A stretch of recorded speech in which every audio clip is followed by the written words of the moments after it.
Liz Truss has concluded a day of talks with her Australian counterpart, as the two countries look to finalize a free trade agreement.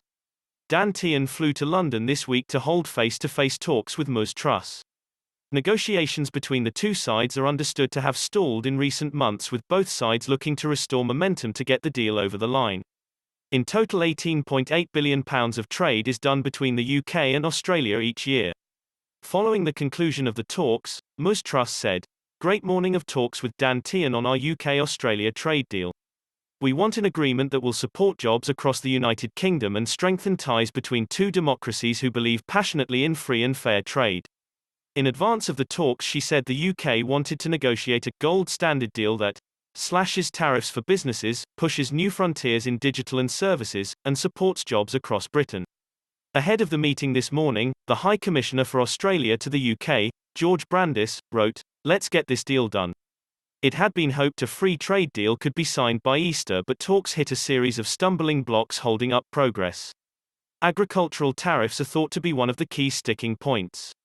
British farmers want imports of beef and lamb from Australia to meet the same standards as products produced in the UK.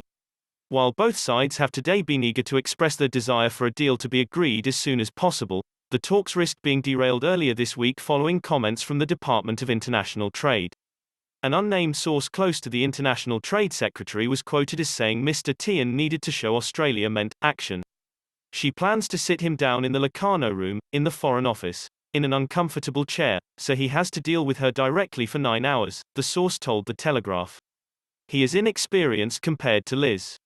He needs to show that he can play at this level. Australia need to show us the color of their money. They're great friends of ours and talk a good game about free trade and wanting a deal, but they need to match those words with action. Former Department for International Trade advisor David Hennig criticized the remarks.